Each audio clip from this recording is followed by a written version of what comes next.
So welcome to Catch Up, our blog covering the latest in tech trends and insights in the seafood industry. I'm Eric Tam, the co-founder and CEO of ThisFish, and I'm going to be your host today. So this episode of Catch Up is our fourth in our AI guide series, where we look at various software and artificial intelligence that's being used in the seafood industry. In today's episode, we look at 49 different software platforms or marketplaces for buying and selling seafood online. So we all know that the pandemic has driven grocery shopping and takeout online. In fact, over the last 2 years, online revenues for grocery have gone up by 96% in the United States. And according to one recent survey, almost half of us are at least sometimes ordering groceries online. In fact, there's really been a huge explosion in the launches of online platforms over the last few years. Of the 49 companies that we looked at, almost half of them have been launched in the last 5 years. And those of us in the seafood industry often like to say, oh, how special the seafood industry, and we're quite different and we're quite unique.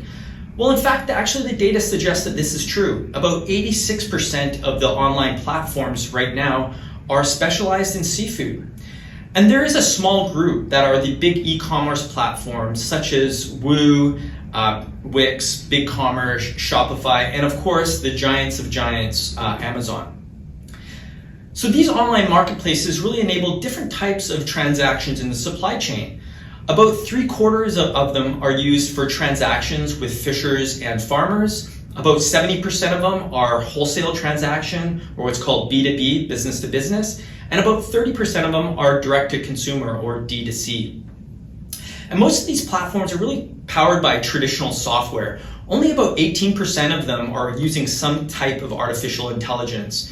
And the companies that are using it are really the big e-commerce platforms, and they've been using it for quite some time for product recommendations, customer support, and things like optimizing the delivery routes for their shipping. And while e-commerce was pioneered in North America with Amazon and later Shopify, we actually now see that it's spreading across the world. More than 60% of the marketplaces are outside of Canada and the United States. And in fact, according to Crunchbase, online seafood marketplaces have raised about $370 million in venture capital. And the two biggest ones, Captain Fresh in India and eFishery in Indonesia. This points to the potential for massive growth in these emerging markets. So now I'd like to return to the chart from the start. The orange line represents year-over-year growth or change. So you can see that it skyrocketed during the pandemic. But over the next few years, growth is actually going to be a lot more modest amongst the D2C or the consumer market.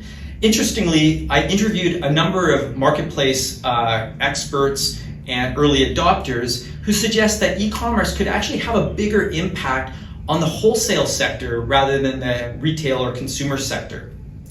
So if you'd like to read more about my analysis and interviews, check out my article online. You can simply scan this QR code or visit our blog at this.fish/blog. And of course, you could always sign up for our monthly catch-up newsletter at this.fish/catchup.